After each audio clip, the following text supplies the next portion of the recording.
हम फजल रबी शो में आप सबको खुश आमदीद कहते हैं।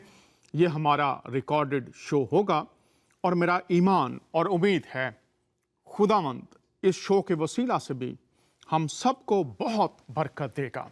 इसी तवक्को के साथ, ईमान के साथ अपने टेलीविजन सेट के सामने बैठिए और खुदावंद की बाबरकत बातों से महजूज हों और तसल्ली पाएं, शिफा पाएं, जिंदगी पाएं, चूँकि उसकी बातें ये सब हमारे लिए कर सकती हैं।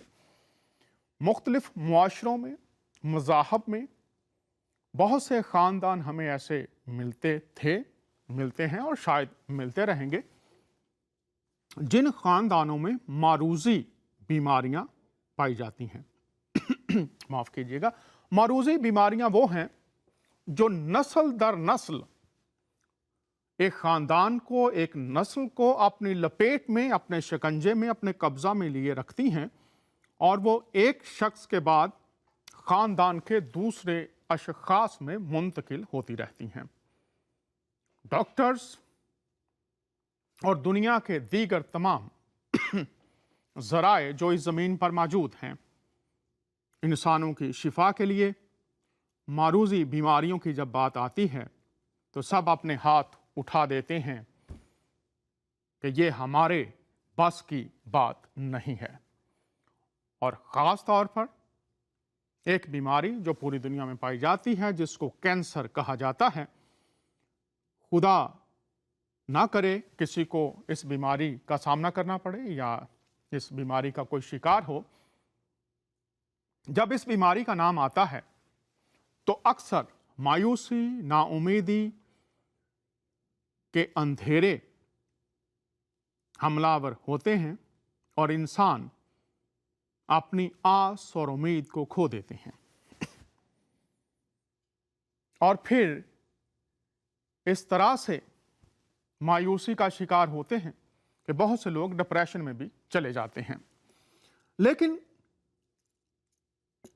खुदा जिसने इंसान को तख्लीक किया है, जब इंसान ऐसी हालतों में से गुजरते हैं तो फिर डॉक्टर्स के साथ साथ वो मुख्तलिफ दीगर सहारे ढूंढते हैं, ज़राए ढूंढते हैं कि कहीं ना कहीं से उन्हें कोई मदद मिल जाए जो उन्हें इस मुसीबत से, इस मुश्किल से छुटकारा दे सके।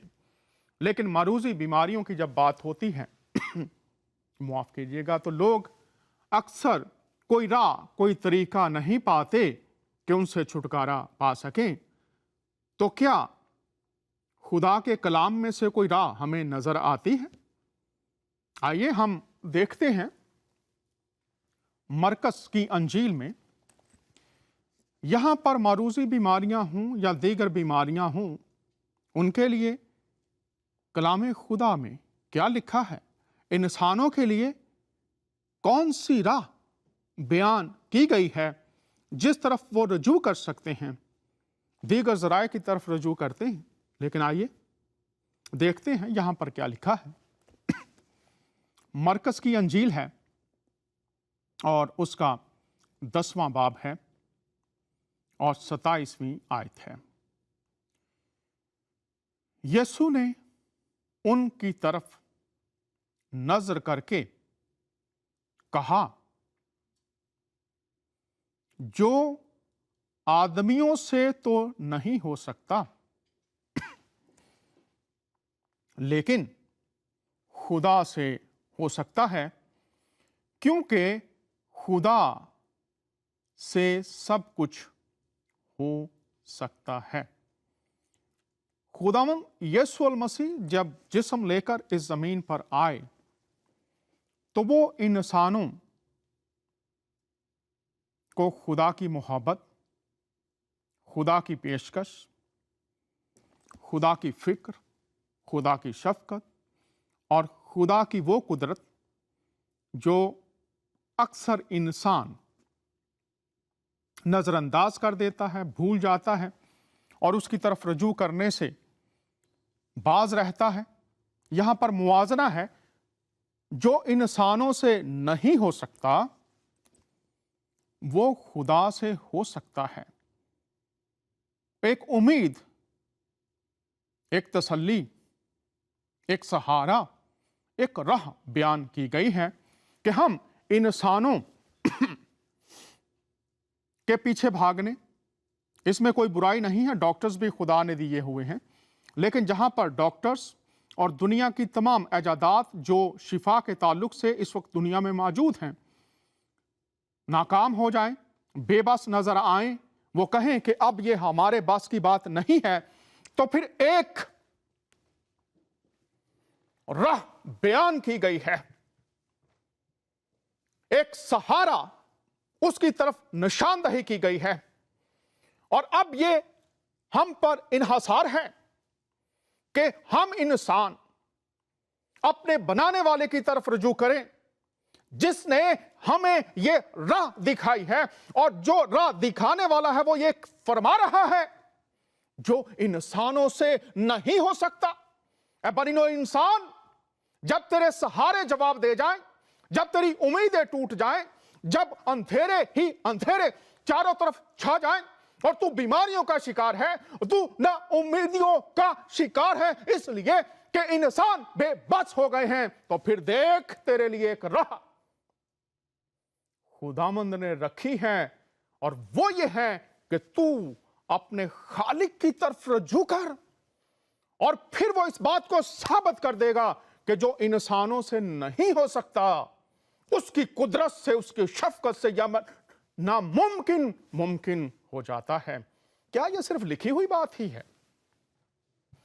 क्या यह सिर्फ तारीख में ही हुआ? आइए एक और हवाला देखते हैं। यहां पर खुदावंद यीशु अल मसीह, उनके बारे में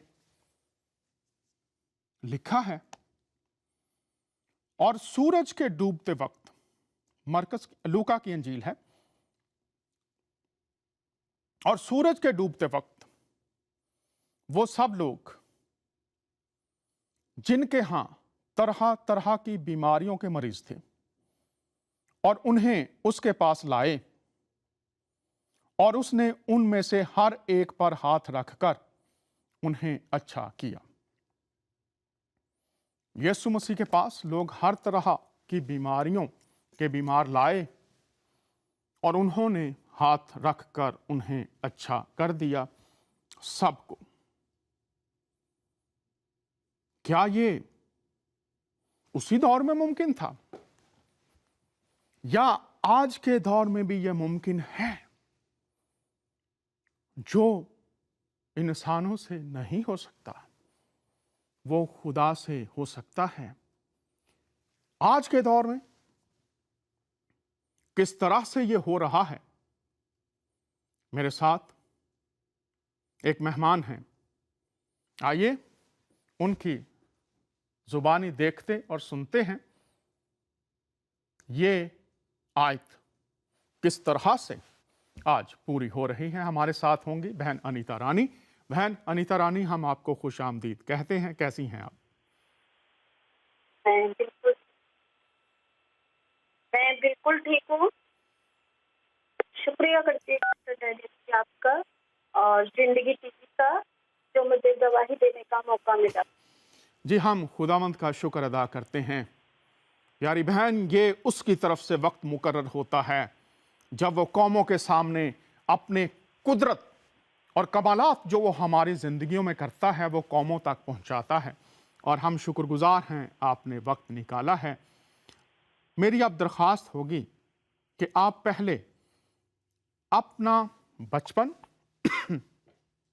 माफ़ कीजिएगा, बचपन के बारे में, अपने परिवार के बारे में बताइए कि बचपन कैसा था, किस परिवार में आपका जन्म हुआ, बचपन में धार्मिक जिंदगी कैसी थी, मजहबी जिंदगी कैसी थी। तो ये आप मुझे बताइए और हमारे नाजरीन को भी। शुक्रिया डॉक्टर डैनियल समय देने के लिए।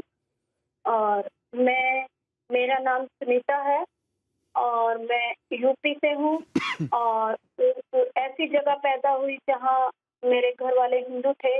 उस जगह पे मैं पैदा हुई और जब से पैदा हुई तब से मैं बचपन से देखती चली आ रही थी कि जो मेरे मम्मी पापा हैं वो मूर्ति पूजते थे और मैं भी उनके साथ मूर्ति ही पूजती थी और मुझे कुछ नहीं पता था। हमारे यहाँ पर बलियाँ चढ़ाई जाती थी जब कोई त्योहार होता था या कोई ऐसी बात होती थी, तब भी बलियाँ चढ़ाई जाती थी, क्योंकि मेरे पापा एक बहुत बड़े भगत थे और हमारे घर में ऐसा चलता रहता था हमेशा से कि कोई भी परेशानी उनके लिए बलियाँ दी जाती थी। और ऐसा सिलसिला चलता रहा, बलियाँ चढ़ती रहीं, मगर उसमें कोई भी बेनिफिट नहीं मिलता था जब बलियाँ चढ़ाते थे। और घर में इतना पैसा मेरे पापा कमाते थे, पैसे का हमारा कोई भी पता चलता नहीं था। पापा लीडर भी थे, सरकारी जॉब भी करते थे और भगत भी थे, मगर पैसे का कोई भी पता नहीं चलता था कि पैसा कहाँ से आया और कहाँ को चला गया। ऐसी मैंने जब से होश संभाला ऐसा जीवन में देखती आ रही थी और उस टाइम हम ज़्यादा बड़े नहीं थे, छोटे-छोटे थे और हम देखते थे जब हमारे पापा रात को एक आग जलाते थे और उसके ऊपर बलि चढ़ाते थे और उसके बाद वो खाना बनता था और हमको खिलाया जाता था। ऐसे करके हमारे परिवार में चलता आ रहा था और इन्हीं चीज़ों को फिर हमने देखा हमारे मम्मी-पापा ऐसा कर रहे, हमने इन चीज़ों को हम भी ऐसा ही करने लग गए उनके साथ देखते, जो हम देख रहे थे वही करते जा रहे थे और हमें नहीं पता था कि सच्चाई क्या है, क्या नहीं है, क्योंकि एक अन्य जाति में पैदा होना उनका ही रीति-रिवाज और जैसे वो मंदिरों में जाते थे, तो मैं भी मंदिरों में जाती थी, मगर ऐसा मेरा अंदर से दिल नहीं मानता था कि मैं इनके आगे माथा टेकूँ। तो मेरी जो मम्मी थी, वो मुझे हमेशा कहती थी कि तू क्यों नहीं व्रत रखती है? क्या तू मतलब कि ऐसा सोचते थे कि ये भूखी नहीं रह सकती, मगर अंदर से मेरा मन नहीं होता था कि मैं इन चीज़ों को क्या करूँ, मानूँ। तो मेरी छोटी सिस्टर थी, वो भी इन चीज़ों को बहुत ज़्यादा पूजा-पाठ करती थी। बड़ी सिस्टर थी, वो भी बहुत ज़्यादा पूजा-पाठ करती थी, मगर उनके जीवन में बहुत सारी दुःख और परेशानियाँ थी। छोटी सिस्टर के दिल में छेद था, जो बड़ी सिस्टर थी, वो भी बहुत पूजा-पाठ में थी, उनके सर में बहुत ज़्यादा दर्द रहता था और वो काम भी नहीं कर पाती थी और मैं जो थी सबसे ठीक थी, तो मैं उनको एक ही बात बोलती थी, आप लोगों को ये मम्मी-पापा प्यार करते हैं इसलिए आप लोगों को कुछ नहीं होता और मैं बीच की हूँ इसलिए मेरे ऊपर इतना ध्यान नहीं है और मुझे कुछ नहीं, पर मैं बिल्कुल ठीक-ठाक से रहती थी, मगर देवी-देवताओं के चक्कर में मैं ज़्यादा नहीं फँसती थी। ऐसे करके हम बड़े होने लग गए, ये सारा कुछ देखते आगे जीवन बढ़ता गया, सारा कुछ होने लग गया। उसके बाद एक ज़िंदगी में ऐसा पड़ाव आया कि जो मेरे पापा थे, हमारे पास खानदान में सबसे ज़्यादा ज़मीन थी मेरे पापा के पास और ऐसा हुआ कि वो ज़मीन को देख के हमारे खानदान वालों के बीच में बहुत ज़्यादा लालच आ गया कि इनकी तो तीनों बेटियाँ हैं, जो बेटे हैं बहुत ज़्यादा छोटे हैं, क्यों ना इनसे छीन लिया जाए ये। और ऐसा सिलसिला चलता रहा कि लड़ाई-झगड़े बहुत ज़्यादा होने लग गए और ऐसा हुआ कि जब मैं ही घर में थोड़ा-सा बड़ी थी, बाकी बहन-भाई मेरे छोटे थे, जो बड़ी सिस्टर थी, उनकी शादी की गई, उनकी शादी क्रिश्चियन परिवार में ही की गई है और जब मैं अपने पापा को देखती थी, वो मेरे पापा के ऊपर चढ़ाई करके आते थे, उनको मारना चाहते थे, तो मेरा कोई भी भाई नहीं था और जितने खानदान वाले थे वो सभी एक थे और हम बिल्कुल अकेले पड़ गए थे, करें तो हम करें क्या? कुछ भी समझ में नहीं आता था, कोई रास्ता हमें नहीं मिलता था। फिर जिस दिन मेरे पापा की हत्या करने की उन्होंने सोची, होली का दिन था, उन्होंने हत्या करने की सोची मेरे पापा के लिए, तो जो मतलब कि उनका मकसद था मेरे पापा को घर में नहीं आने देते था। उन्होंने सोचा ये बेटियाँ इनको मार-मूर के मम्मी सीती हैं, उनको मार-मूर के घर से निकाल दिया जाएगा, जितनी जायदाद है सारी हम हड़प कर लेंगे। और ऐसा देखते-देखते मेरे अंदर एक हिम्मत जागी, अगर हमारा भाई छोटा है, तो मैं तो बड़ी हूँ, मैं पापा का साथ दूँगी। जब पापा के ऊपर चढ़ के आता था परिवार वो, तो मैं पापा का साथ देती थी और कोई मतलब कि डर नहीं मेरे अंदर से, लड़ाई-झगड़ों को देख के एकदम से मेरे अंदर से डर निकल गया। एक दिन होली का दिन था और उन्होंने जो खानदान वाले थे, वो किसी-किसी को चैलेंज कर रहे थे कि आज क्या होगा, खून की होली खेली जाएगी और वो हमारे कानों तक आवाज़ आई और हमने सुना और हम एकदम से चौकस हुए कि कोई ना कोई बात है, आज ये लोग ऐसे क्यों बोल रहे हैं, क्योंकि उनके साथ जवान जवान लड़के होते थे और हमारे साथ कोई भी नहीं होता था। ऐसे करते करते करते जिस दिन होली का दिन आया, उस दिन मेरे पापा थोड़ा सा बाहर निकले और वो लोगों ने जब देखा कि मेरे पापा बाहर निकले हैं, उसी टाइम उनका पीछा किया गया और उनको जो गली मोहल्ले होते हैं उनमें दौड़ाया गया। जब मेरे पापा ने बचने के लिए एक रास्ता देखा, तो वो किसी के घर में घुसे और छत की तरफ से कहीं भागना चाह रहे थे और उन्होंने एकदम से मेरे पापा के पता नहीं ऐसी क्या चीज मारी कि उनकी उंगली कट गई। हमें नहीं पता था हमारे पापा के साथ ये सब हो रहा है, हम घर में थे, हम निकलते नहीं थे डर के मारे। फिर उसके बाद ऐसा हुआ, जब हमें पड़ोसियों ने बताया कि आपके पापा को ऐसे ऐसे किया गया है, तो हम बहुत ज्यादा परेशान हो गए। हमारे पापा को कई दिन तक घर के अंदर नहीं आने दिया, बहुत ज्यादा हम डरे हुए थे। और मम्मी भी बहुत रो रहे थे, कुछ समझ नहीं आ रहा था, कोई रास्ता नहीं दिख रहा था कि हम लोग क्या करें क्या ना करें। इतने में मम्मी को पापा ने बुलाया कहीं बाहर के मुझे मिलो, और हमने मेरी मम्मी ने हिम्मत दिखाई, रात को पापा को घर लेके आए।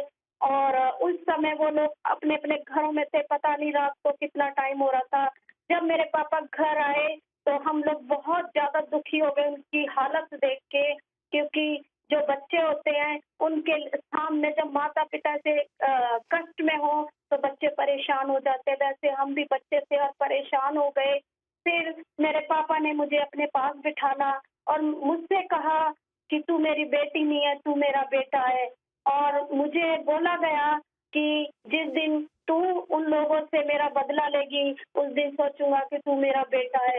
जैसे उन्होंने मेरी उंगली काटी है, मैं भी चाहता हूँ कि तू भी उनकी उंगली काट के और मेरे सामने लेके आए। सच में मेरे अंदर एक हौसला हुआ, अगर मेरा पिता मुझे ऐसा बोल रहा है तो मेरे लिए एक उसकी बात है। मैंने कहा पापा, जैसा आप चाहते हैं वैसा ही मैं करूंगी। और ऐसा हुआ कि मेरे मन में बस एक ही विचार होता था कि बस मैंने उन लोगों से अपने पापा का बदला लेना है। ऐसा मेरे मन में विचार चलता रहा चलता रहा। एक दिन ऐसा आया कि मेरे पापा ने मुझे उन्हीं दिनों में 2-4 दिन में मेरे पापा ने मुझे पिस्तौल चलाना सिखाया और कहा बेटा मेरी जिंदगी का कोई भरोसा नहीं है, क्योंकि ये लोग मेरे पीछे हाथ धोकर पड़े हैं और मुझे कभी भी खत्म कर सकते हैं। और जो मेरी बड़ी सिस्टर थी जो आगरा में ब्याही हुई है यूपी में ही, तो उन्होंने कहा पापा आपकी जिंदगी का कोई भरोसा नहीं है, जहाँ भी आपके कागज हैं, जहाँ भी जो भी चीज है आप ऐसा करो मम्मी को लेके जाओ और सारा कुछ आप बता दो। और बड़े दुख का वो समय था हमारे लिए। और ऐसा हुआ कि पापा ने सारा कुछ, अब मेरी जिंदगी का कोई भरोसा नहीं है, क्योंकि ये मेरे पीछे क्या कर रहे हैं, हाथ धोकर पड़ गए, मेरे बच्चों से मुझे मिलने नहीं देते।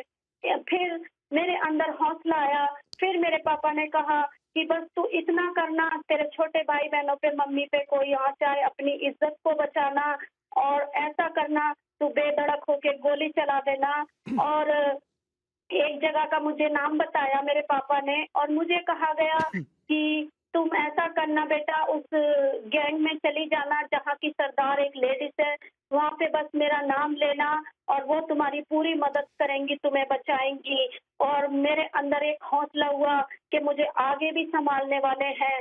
तो एक दिन मेरी जिंदगी में ऐसा ही मोड़ आया, पापा को फिर से वैसे ही हाल हुआ कि अंदर घुसने नहीं दिया। और फिर से जब वो लोग दीवारों पे से हमारे घर में चढ़ाई करने के लिए आ रहे थे, तब सिर्फ उनके हाथ ही हाथ दिखने शुरू हो गए। और मैंने अपनी मम्मी को बोला कि मम्मी देखो वो लोग फिर से चढ़ के आ रहे हैं। और जहां मैं वो पिस्तौल मेरे पास रहती थी और जहां पिस्तौल थी, मैंने एकदम से उस टाइम पिस्तौल उठाई और मैंने कहा कि अगर एक ने भी आगे आके कूदे मेरे घर में तो मैं क्या करूंगी, मैं मार दूंगी। और सच में मेरे अंदर एक लालसा थी कि बस मैंने शादी तो करनी नहीं है, शादी तो मैं भूल गई थी। मैंने कहा मैंने इनसे बदला लेना है। और उसी टाइम जब उन्होंने मेरी पिस्तौल को देखा तो वो 6-7 जने थे, सारे के सारे दीवार से पीछे चले गए, हट गए। उसी टाइम बात ठंडी हो गई। और जब वो बहुत आते थे शुक्रिया कोई ना कोई हमारा नुकसान करते थे, दीवार के ऊपर से कभी मम्मी के बहन रानी। दांतों को तोड़ देते थे। जी बहुत शुक्रिया, आप ये बता रही हैं, मैं शुक्रगुजार हूँ। ये आपने बताया कि किस हालत में आपका परिवार, आपका ख़ानदान था। अब मैं हाँ जी। आपसे दरख्वास्त करूंगा कि आप ये बताइए, ये सारी समस्याएं, मुश्किलात चल रही थी, यीशु मसीह तक आने का सफर फिर कैसे शुरू हुआ? ये बताइए क्या हुआ? यीशु मसीह तक आने का सफर फिर कैसे शुरू हुआ? उस तक कैसे पहुंचे? ये बताइए आप। समय देने के लिए शुक्रिया। मसीह में आने का सिलसिला मेरा ऐसे शुरू हुआ कि लड़ाई झगड़ों से पहले मेरी शादी एक क्रिश्चियन परिवार में पक्की की गई थी। और छोटी एज थी उस टाइम भी मेरी, जब पक्की की गई थी। तो ऐसा हुआ कि मेरी शादी तो, अब एक माँ-बाप जो सपना देखते हैं, उन्होंने शादी तो करनी थी। तो उन्होंने बोला, जो जिनसे हमारा झगड़ा चलता था, कि अगर शादी की इस लड़की की, तो हम क्या करेंगे, उस लड़के को खत्म कर देंगे। तो मेरी शादी कोई धूमधाम से नहीं हुई, क्रिश्चियन परिवार में हुई। और जो लड़के वाले थे वो मुझे चुन्नी चढ़ा के चंडीगढ़ लेके आए और मेरी शादी एक मसीह परिवार में हुई। जो मसीह परिवार था, मैं यीशु मसीह को नहीं जानती थी। जब मेरी शादी मसीह परिवार में हुई, तब मैं यीशु मसीह को जानी कि परमेश्वर क्या है। जब मैं अपनी ससुराल में आई, तो कम से कम मैंने 20 दिन थोड़ा शांति का काटा। और उसके बाद क्या हुआ कि मेरे हस्बैंड को दौरे पड़ने शुरू हो गए और मैं फिर से बहुत ज़्यादा घबरा गई कि ये सब क्या है, क्योंकि मैंने पहले कभी किसी को ऐसे हालात में नहीं देखा। फिर उसके बाद वो क्या हुआ कि ऐसे बस, मेरी जो सास थी मुझे समझाया करती थी प्रभु के बारे में। मैं जानती तो नहीं थी कि परमेश्वर क्या है, यीशु मसीह क्या है, पर वो कहती थी जो मांगो वो देता है। तो मेरे मन में बात चलती रहती थी कि सब कुछ मांगने से परमेश्वर हमें देता है, परमेश्वर हमें देता है मांगने से सब कुछ। ऐसे सिलसिला चलता रहा। जो मसीह परिवार था, उसमें मेरी शादी हुई जब से मैंने प्रभु यीशु मसीह को जाना कि परमेश्वर क्या है। और जी बहन। फिर मेरी शादी के बाद बहन जी, मेरी मैं मेरी यही शादी के बाद बहन जी, थोड़ा सा मैं आपसे दरख्वास्त करूंगा, रुकिए। आपने हाँ प्रभु जी, को जाना, ये मैं आपसे हाँ दरख्वास्त जी, करूंगा। कैसे जाना, क्या हुआ, कैसे आपने अपनाया प्रभु को, ये बताइए। मैं समय देने के लिए शुक्रिया। मैंने प्रभु को ऐसे अपनाया, मेरे ऊपर एक ये कष्ट था क्योंकि मैं दुखों से पहले ही निकली थी, फिर दुखों में फंस गई। और मेरे पति बीमार होने लगे, उनको दौरे पड़ने लग गए। और मैं पहले तो देवी देवताओं के पास दिखाती रही, कहीं से मुझे कोई फर्क नहीं लगा। उन लोगों ने हमसे पैसे भी ले लिए, मगर कोई भी उसमें ताकत नहीं थी, कोई भी फर्क नहीं पड़ा। जैसे कि मेरे पापा भी यहाँ यहाँ भगत मैं थे। आपसे फिर दरख्वास्त करूंगा। आपने हाँ फरमाया जी। कि मैं मंदिरों में लेकर जाती रही, तो ये ज़रा बताइए कौन कौन से मंदिर में आप लेकर गए, किन लोगों से दुआ करवाई, पुजारियों के पास गए, कहाँ कहाँ गए, थोड़ा सा तफसील से बताइए। जैसे हमारे घर के पास एक तांत्रिक रहता था, तो उसने उसके ऊपर काली आती थी उसके ऊपर। और वो बड़ा बेढंगा सा रूप बना लेती थी। और इनके लिए हमने कुछ कुछ करवाया, और वो मिट्टी के घड़े के बर्तन में पानी भरवाता था। और ऐसे ऐसे हमसे कुछ कुछ मेरे हस्बैंड के लिए करवाता था और कहता था ये बिल्कुल ठीक हो जाएगा, मगर ऐसा नहीं हुआ, कोई भी फायदा उससे नहीं हुआ। हम एक अमरोहा है, बहुत बड़ी जगह है अलीगढ़ के अंदर, वहाँ पे मेरे हस्बैंड के भाई वगैरह भी लेके गए, मगर वहाँ से भी कोई फर्क नहीं पड़ा। ऐसे जिंदगी चलती रही। और उसके बाद इन मेरे हस्बैंड के जो दोस्त थे, उनके द्वारा मैं प्रभु को जानने पाई, क्योंकि मेरे हस्बैंड बीमार रहते थे। सब जगह से मैं निराश हो चुकी थी, सब जगह से टूट चुकी थी। कहीं से कोई रास्ता नहीं मिल रहा था कि मैं अपने पति को कहाँ से ठीक कराऊं। जो मेरी सास थी, जो हमारे पास रहती थी, वो भी मेरा साथ छोड़ गई। कहती तेरा पैर खराब है, जिस दिन से तू आई है उसी दिन से मेरा बेटा बीमार होने लग गया। और ऐसा होता रहा, मैं बहुत ज्यादा अकेली पड़ गई। मैंने कभी ऐसे हालत में, और जब मेरे हस्बैंड को दौरा पड़ता था तो बहुत बुरी कंडीशन हो जाती थी कि अच्छा सा बंदा घबरा जाता था। तो एक दिन ऐसा हुआ कि मेरे हस्बैंड ने मुझसे बोला कि तुम जाकर दूसरी शादी कर लो, तुम्हारे ऊपर दोष लगाया जाता है। और मैं बचपन से बीमार रहता हूँ और बीच में मैं ठीक हो गया था, इसलिए मेरी शादी की गई, तेरा कोई भी कसूर नहीं है, तो मुझे बहुत हौसला मिला कि मेरे हस्बैंड बहुत ज़्यादा अच्छे हैं, जो मुझे ऐसी बातें बता रहे। उधर से मेरे परिवार वालों ने भी बोला कि अभी भी तेरे पास मौका है और तू ऐसा कर, इसको लड़के को छोड़ दे, हम तेरी बहुत अच्छी जगह क्या करेंगे, शादी कर देंगे। और ऐसा हुआ कि मैंने ना इनको छोड़ा, ना परिवार वालों की बात मानी मैंने। और एक दिन ऐसा हुआ कि इनकी हालत खराब थी और मैं बहुत ज़्यादा निराश होकर चर्च के सामने से जा रही थी और मैं टेंशन में थी। तो मेरे एक हस्बैंड के दोस्त थे, वो साइकिल का काम करते थे चर्च के आगे। उन्होंने मुझे देखा कि ये उसकी बीवी है और ये बहुत ज़्यादा परेशान है, तो उन्होंने क्या किया, मेरा पीछा किया और मेरे घर तक आए वो। और ऐसा हुआ कि उन्होंने हमारा घर का पता ढूँढ लिया और फिर मुझे समझाया कि आप बहुत ज़्यादा परेशान थे। मैंने कहा भाई, मेरे पति बीमार हैं, ऐसे बात है, मैं बहुत ज़्यादा परेशान हूँ। उन्होंने मुझे बोला आप यीशु मसीह के पास लेके आओ तो ये चंगा हो जाएगा।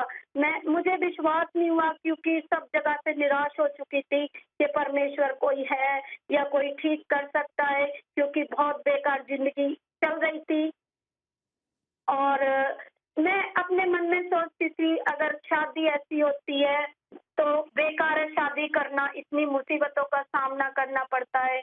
फिर वो भाई फिर हमारे घर आया और कहता, बहन आप चर्च में एक बार जाकर देखो। और सचमुच मैं जब उस चर्च के अंदर गई तो वहाँ जो खुदा के दास थे वो वचन को सुना रहे थे और बोल रहे थे कि यीशु मसीह मुर्दों में जान डालने वाला क्या है, परमेश्वर है। और ये बात मेरे मन को छू गई, अगर यीशु मसीह मुर्दों में जान डालने वाला परमेश्वर है तो मेरे पति में तो अभी सांसें चल रही है, तो वो क्यों नहीं ठीक हो सकते। ऐसा मेरे मन में विचार आया और खुदा के दास उसी दिन मेरी ओर देख ही जा रहे थे। मैंने कहा ये मुझे नहीं जानते पर मेरी ओर क्यों देख रहे हैं ये। फिर जब चर्च खत्म हुआ तो उन्होंने बोला, बेटा तुम्हारे पति के अंदर एक ऐसी दुष्ट आत्मा है जो कभी विश्वास करने नहीं देगी, आप विश्वास करोगे तो आपका पति चंगा हो जाएगा।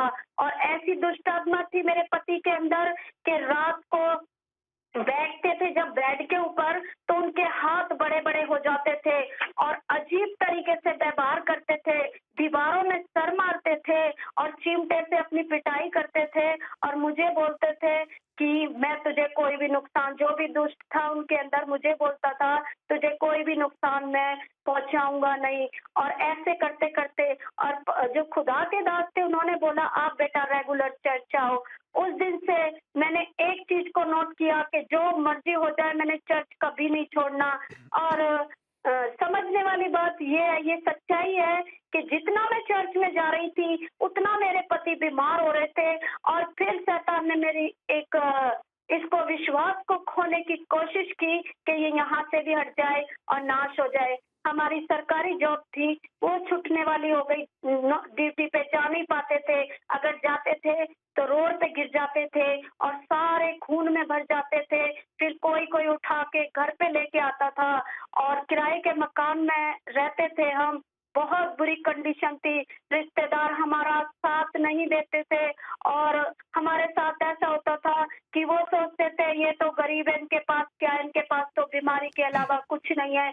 मगर मैंने एक निर्णय लिया कि मैंने अपने यीशु मसीह के पीछे, जो परमेश्वर यीशु मसीह मुर्दों में जान डाल सकता वो क्या नहीं कर सकता मेरे लिए। और मैंने उपवास रखना शुरू किया और प्रार्थनाएं करनी शुरू की। उस टाइम मुझे लगता था कि यीशु मसीह और मैं हूँ।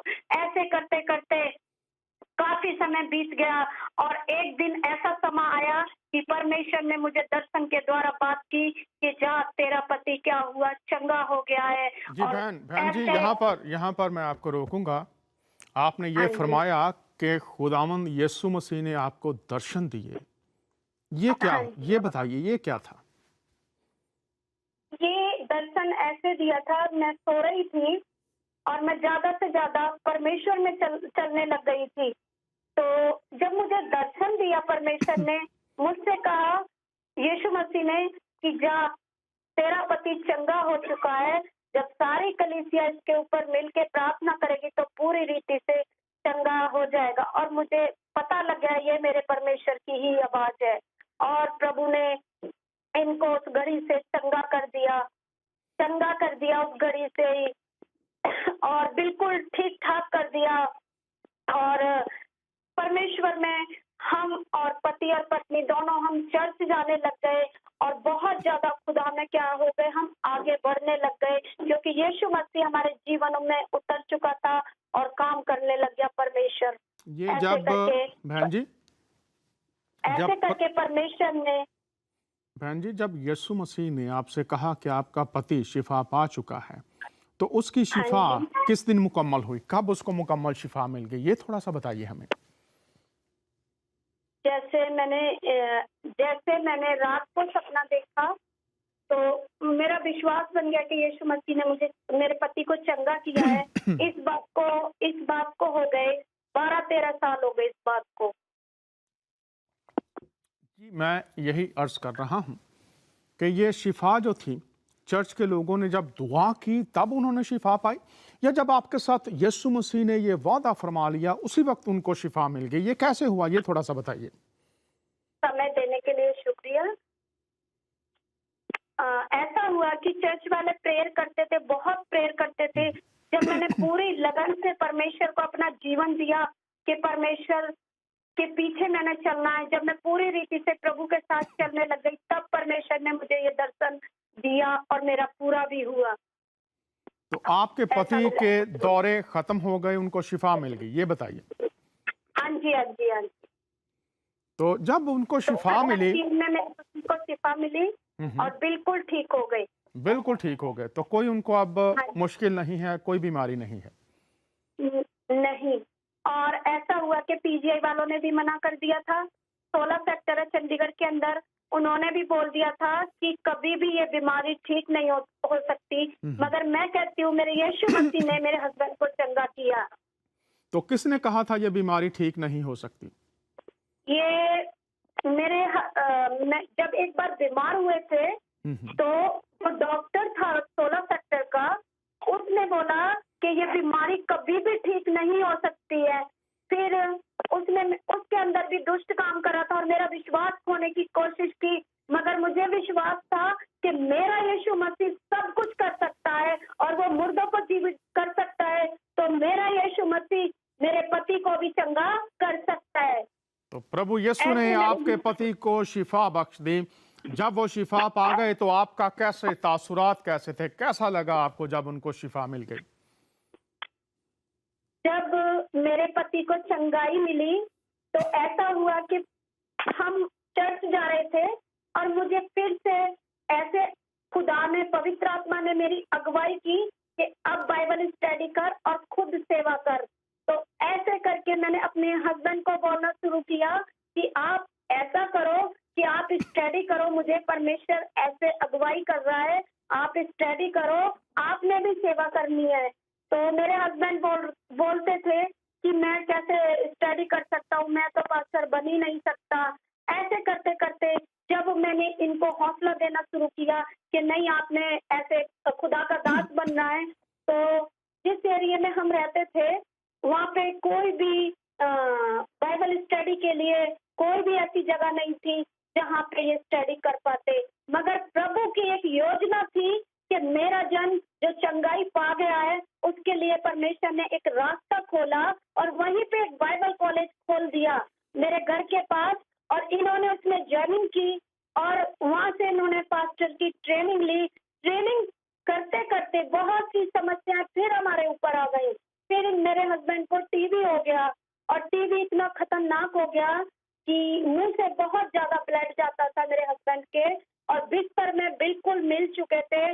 मगर उन्होंने हौसला नहीं छोड़ा और रात को 1-1, 1:30 बजे वो पूरी किताबों को पढ़ते थे जो वहां से दी गई थी, और उन्होंने अपनी स्टडी बहुत ज्यादा मैं कहती हूँ दुख के साथ और मतलब मेहनत के साथ ऐसा किया। रात को ठंड के समय ब्लड पीछे जा रहा है और वो स्टडी के लिए बैठे कमरे के अंदर, और बहुत बुरी कंडीशन थी।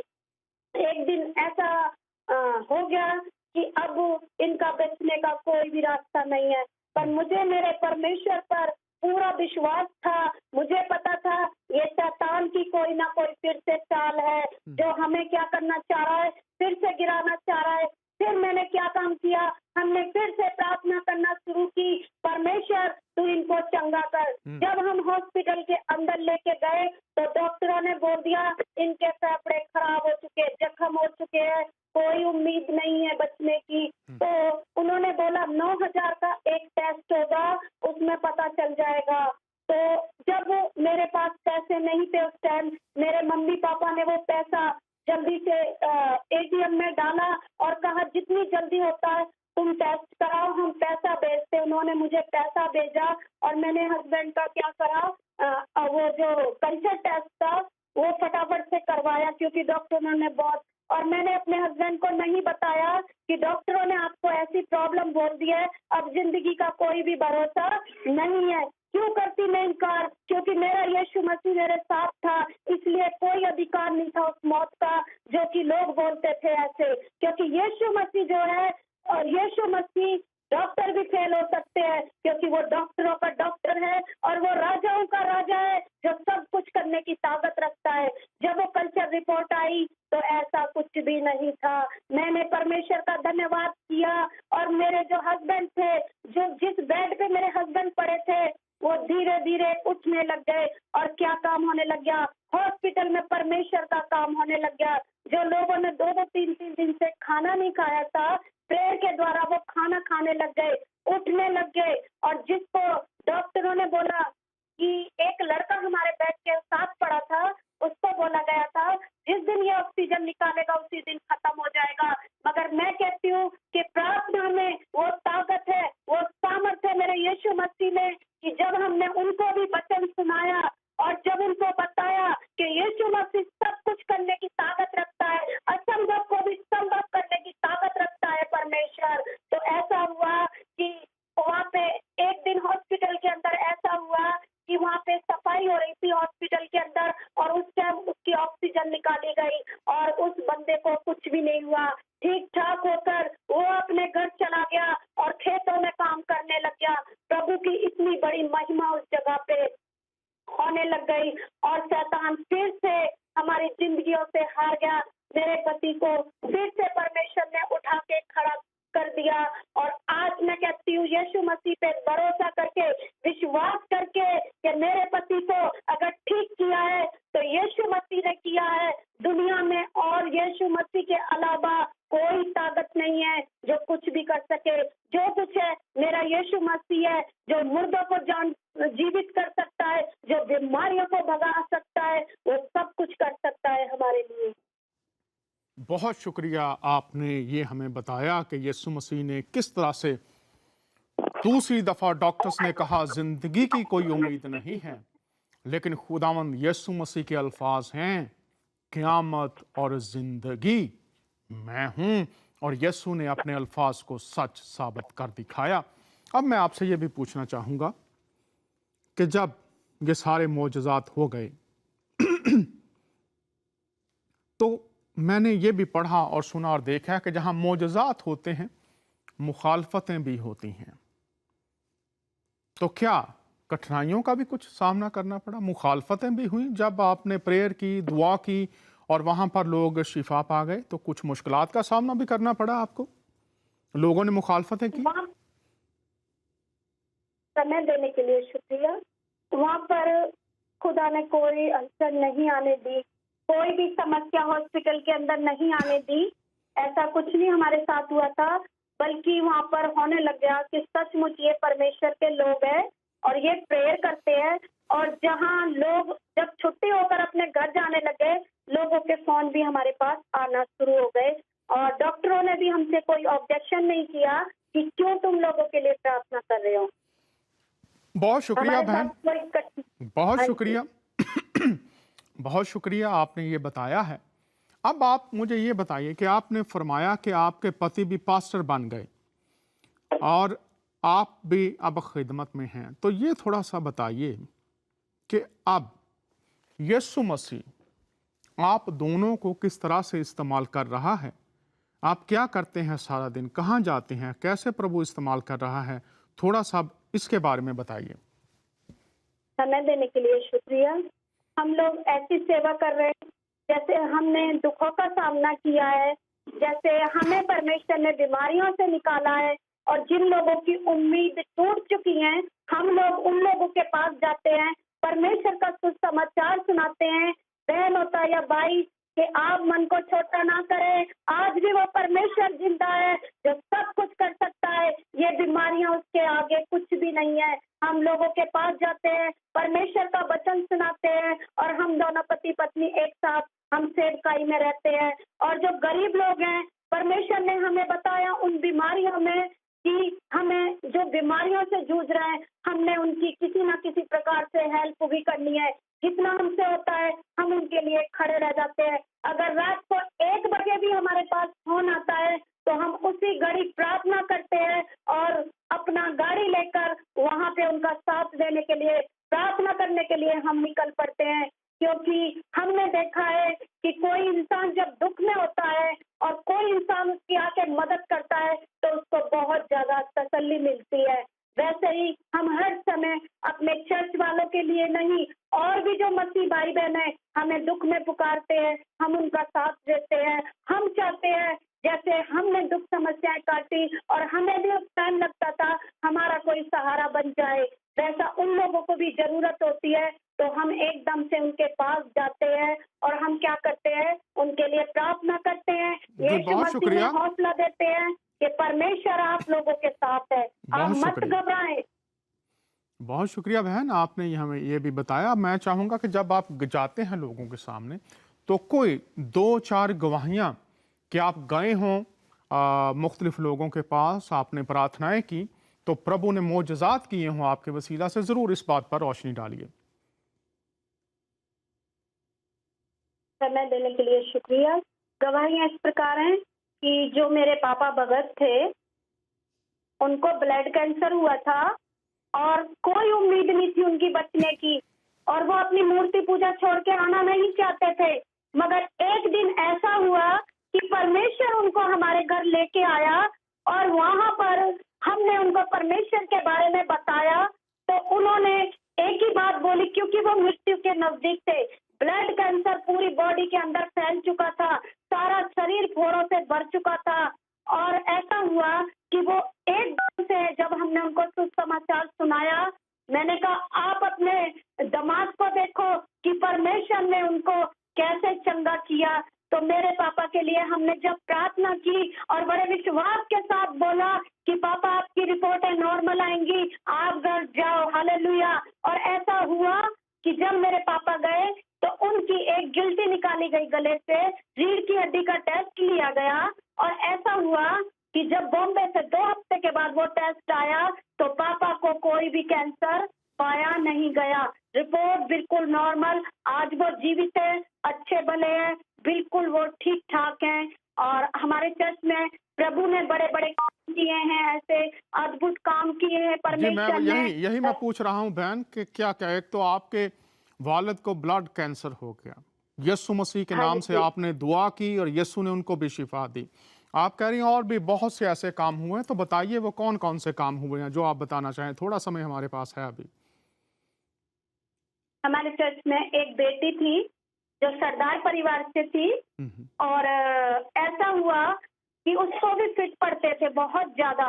एक दिन ऐसा हुआ कि उसको लगातार फिट पड़ रहे थे बहुत ज्यादा, और उनका फोन हमारे पास आया और उन्होंने कहा कि पास्टर साहब आज मेरी बेटी डेड है, बिल्कुल आकर उसे देख लो। और जब हम लोग वहां गए तो सच में उसकी मम्मी रो रही थी और बहुत ज्यादा परेशान थी। उसी टाइम हमने क्या किया, प्रार्थना भी की और उसको जब हॉस्पिटल ले गए, चंडीगढ़ के पीजीआई हॉस्पिटल में, तो वहां पे क्या हुआ, इमरजेंसी में उसको भर्ती कराया गया। तो उसके अंदर एक ऐसी दुष्ट की ताकत थी जो कि उससे कहती अगर और भी कोई जगह रह गई है तो वहां पे भी क्या करो, ले जाओ मुझे। डॉक्टरों ने बोल दिया हमारे बस की बात नहीं है, अपनी बेटी को क्या करो, ले जाओ। जब घर पे आए तो सचमुच परमेश्वर ने उसके लिए, हमने जब यीशु मसीह के नाम से प्रार्थना की तो हम लगातार फास्टिंग रख रहे थे, प्रार्थना कर रहे थे। 2 दिन हमने उनकी सेवा की, अपने घर में खुद रखा और भी लोगों को बुलाया और फास्टिंग में हमने प्रेयर करना शुरू की और बिल्कुल भी नहीं पता लगता था कि वो बेटी बचेगी, मगर मैं कहती हूँ बार बार कि मेरा यीशु मसीह सब कुछ करने की ताकत रखता है। फिर से परमेश्वर ने अपना काम किया और रात को पता नहीं 1 के 1:30 बजे उस बच्ची की याददाश्त वापस आ गई और वो पहले उसने अपनी भतीजी को पहचाना और उनके घर वालों ने हमें फोन किया कि पास्टर जी हमारी सिस्टर की याददाश्त क्या हो गई, वापस आ गई। ये उनकी जिंदगी के लिए बहुत बड़ा काम था और परमेश्वर ने उसको भला चंगा कर दिया और बेटी इस टाइम ठीक है वो। जी, बहुत शुक्रिया। और कोई आप बताना चाहें जो प्रभु आपके वसीला से कर रहे हैं? ये सरदार फैमिली की बेटी थी, डॉक्टर्स ने कहा कोई उम्मीद नहीं, यीशु के नाम से आपने दुआ की और यीशु मसीह का इख्तियार जाहिर हुआ और वो भी शिफा पा गई। और कहाँ कहाँ आप जाते हैं, कुछ और इलाकों में अगर खुदामंद यीशु मसीह ने जो बड़े काम करने की कुदरत रखता है, आपके वसीला से जो काम किए हैं, आप बताना चाहें? हमारे पास थोड़ा समय और है। एक और गवाही है मेरी कि मुझे परमेश्वर जो भी बात होती है अगुवाई करता है, दर्शन के द्वारा मुझे बातचीत करता है परमेश्वर। मेरी ननद थी जो मेरे से बड़ी थी वो, और उनको क्या हुआ था, कैंसर था बॉडी के अंदर, कैंसर था और पीजीआई में वो उनको रखा गया था। उनके जो इंजेक्शन लगते थे उनसे उनका सारा सर का बाल उतर चुका था और उनके नाक में नाली लगाई गई थी, खाना पीना खा नहीं सकती थी, बैठ नहीं सकती थी। उससे पहले परमेश्वर की अगुवाई हुई मुझे और कहा गया कि तू 1 हफ्ते के फास्ट रख। और मैंने अपने मन में सोचा कि पता नहीं मुझे सिस्टर के लिए ऐसा क्यों हो रहा, मुझे नहीं पता था कि ऐसी हालत है या क्या है। और सचमुच जब हमारे पास पता चला कि दीदी बहुत ज्यादा बीमार है, चंडीगढ़ के हॉस्पिटल पीजीआई में है और उसकी कोई उम्मीद नहीं है। जिस टाइम हम लोग पीजीआई के अंदर पहुंचे तो आखिरी सांसें क्या कर रही थी, गिन रही थी और उनके बच्चे दिहाड़े मार मार के रो रहे थे बहुत ज्यादा और कह रहे थे डॉक्टर 1.5 लाख का एक इंजेक्शन है जो कि हम कोई गारंटी नहीं देंगे। और मेरी दीदी मेरी तरफ देख रही थी और रो रही थी, बोल नहीं पाती थी कुछ भी। उन्होंने मेरे हाथ को पकड़ा, हमने उस टाइम उनको कुछ नहीं बोला। उसी टाइम अपने हस्बैंड को बोला मैंने कि आप ऐसा करो घर चलो। और दूसरे दिन से जब मैं फास्टिंग में आई और परमेश्वर ने फिर मुझसे बात करना शुरू किया, सच बताती हूँ परमेश्वर की महिमा को कि इधर हमारी प्रेयर चल रही थी घर के अंदर, उधर दीदी में सांस आ रहा था। तो जब उनके जो नाली लगी थी वो निकल गई और धीरे धीरे वो क्या कर रही थी, जूस पीने लग गई। डॉक्टरों ने बिल्कुल क्लियर बोल दिया 3-4 दिन की मेहमान है, ले जाओ इसको, कोई भरोसा नहीं कब इसको क्या हो जाए। तो उनके जो हस्बैंड थे वो बोल रहे थे कि जो मर्जी हो मैं इस हॉस्पिटल से उनको बाहर नहीं लेके जाऊंगा, क्योंकि 7-8 लाख रुपए उनके बीमारी में लग चुका था। ऐसा हुआ था उनके साथ। तब हमने प्रेयर करना शुरू की। ये बात मेरी नंद नहीं जानती, मेरा यीशु मसीह जानता है और वो लोग जानते हैं जो हमारे साथ प्रार्थना में वहां लगे रहे। जैसे जैसे प्रार्थना चल रही थी यीशु मसीह ने मुझे बोला कि आप तेल लेके जा और प्रार्थना कर, जिस जगह पे मैं बोलता हूँ उस जगह पे लगाना। और मैंने परमेश्वर की आवाज को सुना। मैं हॉस्पिटल के अंदर गई, मैंने कहा दीदी मुझे प्रभु ने ऐसे बोला है, वो सब मुझे करने दो आप। और वैसे मैंने किया। सचमुच परमेश्वर ने फिर से हमारी प्रार्थनाओं को सुना और उत्तर दिया। जैसे जैसे हम प्रार्थना में आगे बढ़ रहे थे वैसे वैसे दीदी में सांसें वापस आ रही थी। और एक दिन ऐसा हुआ कि जब दीदी चलने लग गई, वहां पे खाना खाने लग गई, तो जो राउंड पे आता है सबसे बड़ा डॉक्टर, उसने बोला कि ये लेडीज तो मरने वाली थी, ऐसा कैसे हुआ कि ये जिंदा चल रही है, ऐसे इसको अंदर लेके आओ, इसके दोबारा क्या होंगे, टेस्ट किए जाएंगे। और उनके साथ ऐसा ही हुआ। जो पीजीआई का सबसे बड़ा डॉक्टर था आज भी इस बात का गवाह है वो, और उनको टेस्ट किए, इतना सा भी कहीं पे कैंसर पाया नहीं गया। हालेलुया। वहां पे भी प्रभु की महिमा हुई, क्योंकि परमेश्वर कहता है जो तेरे चित्त में नहीं है वो मैं सब कुछ कर दूंगा। हालेलुया। ये परमेश्वर ने हमारे जीवन में वहां पे काम किया। बहुत शुक्रिया बहन जी। नाजरीन आप सुन रहे हैं, वो कह रही हैं, एक लफ्ज बोल रही हैं, हालेलुया। हालेलुया का मतलब है खुदा की तारीफ हो, उसकी महिमा हो। और क्यों ना हो, ये जो काम उसने किए हैं, ये इस बात की तस्दीक और सबूत है कि वो अपने वादों को पूरा करने की कुदरत रखता है। बहन, अब मैं आपसे दरख्वास्त करूंगा कि पूरी दुनिया में लोग इस शो को देखते हैं। मैं अब दरख्वास्त करूंगा कि आप पूरी दुनिया में जहां जहां लोग इस प्रोग्राम को देखेंगे, यीशु मसीह के नाम से तमाम बीमारों के लिए दुआ कीजिए, ताकि जब आप दुआ करें, खुदावंद यीशु मसीह लोगों को उनकी बीमारियों से शिफा दें। आपसे दरख्वास्त है, एक दुआ कीजिए पूरी दुनिया के जितने बीमार लोग हैं, ताकि यीशु मसीह उनको भी शिफा दे। उसके नज़दीक फासले नहीं हैं। उसकी मोहब्बत बिला इम्तियाज़ रंग व नस्ल तमाम इंसानों के लिए जारी है। तो मेरी दरख्वास्त है, आप तमाम दुनिया के उन लोगों के लिए दुआ कीजिए जो बीमारियों में हैं या बीमारियों का शिकार हैं, सामना कर रहे हैं, ताकि वो भी मसीह के नाम से शिफा पाकर उसकी शुक्रगुजारी कर सकें। सो दुआ कीजिए।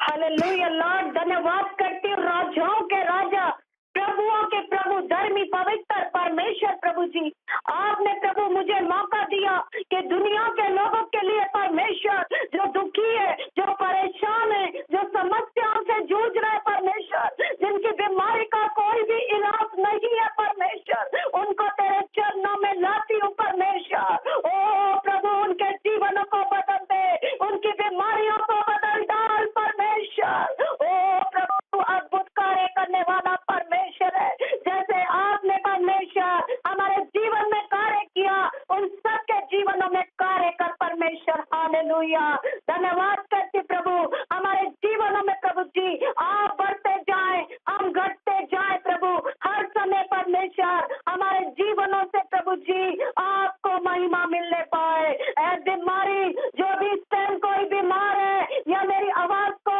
या मेरी प्रार्थना को सुन रहा है, ऐ बीमारी, तुझे यीशु के नाम से हुक्म देती हूँ, इसी टाइम बॉडियों में से छोड़ और भाग जा यीशु के नाम से। हालेलुया, ओ धन्यवाद करते परमेश्वर, आपके नाम को महिमा देते परमेश्वर प्रभु जी। ओ प्रभु, तेरा धन्यवाद करते पिता परमेश्वर, क्योंकि तू ही धन्यवाद के योग्य परमेश्वर है प्रभु। दुनिया में टुकरा सकती है परमेश्वर, पर आप कभी भी ठोकर नहीं मारते प्रभु।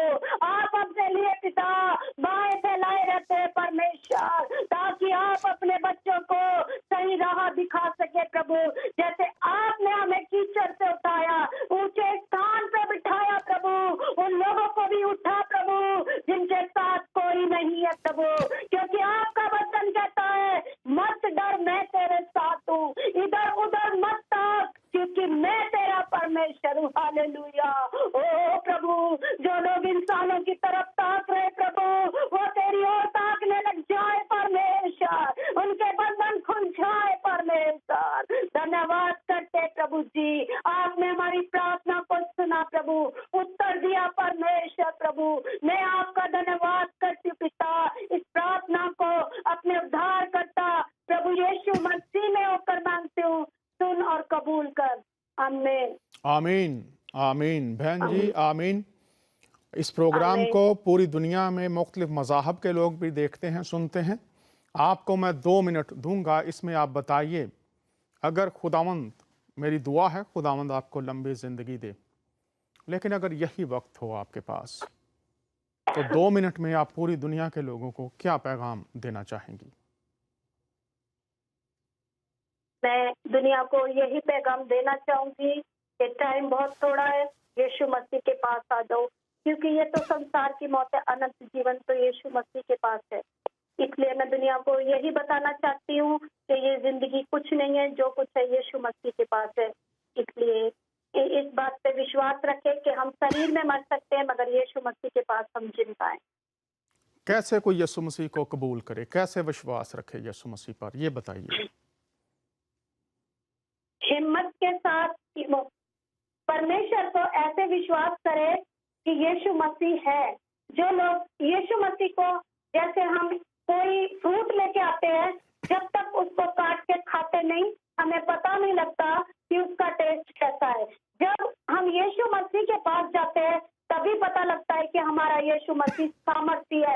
इसलिए जो लोग यीशु मसीह से दूर हैं वो यीशु मसीह के नजदीक आए और जाने कि यीशु मसीह क्या है। बहुत शुक्रिया। हमारे साथ थी हमारी बहन अनीता रानी। आप खुदावंद यीशु मसीह के कमालात, मोजज़ात, उसकी मोहब्बत और उसकी आपके लिए फिक्र की बातें सुन रहे थे। बहन रानी, शुक्रिया। खुदावंद आपको, आपके परिवार को, आपकी खिदमत को बरकत दे और बढ़ाए। फिर भी खुदावंद ने मौका दिया तो आप को हम अपने प्रोग्राम्स के वसीला से लोगों के सामने लाते रहेंगे ताकि यीशु मसीह के नाम को जलाल मिलता चला जाए। बहुत शुक्रिया। नाजरीन, खुदावंद यीशु अल मसीह ने फरमाया, जो कोई मेरे पास आएगा मैं उसे हरगिज निकाल ना दूंगा। जो मेरे पास आएगा, मुआफ कीजिएगा,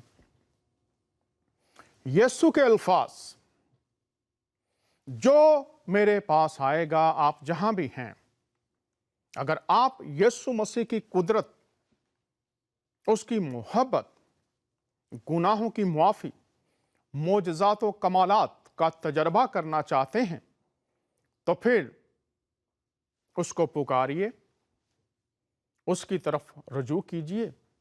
शायद आप मज़ारों के पास, पीरों के पास, मुख्तलिफ पंडितों के पास, ग्रंथियों के पास, देवी देवताओं के पास, मुख्तलिफ असातिज़ा के पास जाते रहे हैं, जा रहे हैं या जाने का प्रोग्राम बना रहे हैं। जहां भी हैं, एक लम्हे के लिए रुकिए। यीशु मसीह नासरी, मुजस्सम खुदा, खुदा का बेटा, खुदा का कलमा, रूह अल्लाह, मुर्दों में से जी उठा, अपनी बाहें फैलाए हुए मुंतजिर है और फरमा रहा है, ए बोझ के दबे हुए लोगों, ए मेहनत उठाने वालों, मेरे पास आओ, मैं तुमको आराम दूंगा।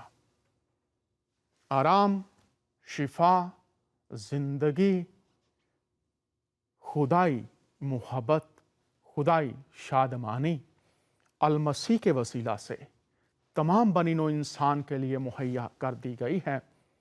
फैसला आपका है। पुकारेंगे या अपनी मुश्किलात में घिरे रहेंगे।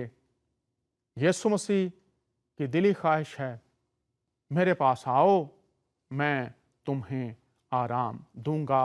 सब कुछ आपके लिए मुहैया कर दिया गया है और ये आपके लिए है, आपके खानदान के लिए है, आपकी बरादरी के लिए है, आपके शहर, गांव और आपके मुल्क के लिए है और पूरी दुनिया के लिए है। अगले हफ्ते फिर आपसे मुलाकात होगी। खुदावंद आप सबको बहुत बरकत दे। इजाजत चाहता हूं, आपका मेजबान दानियाल।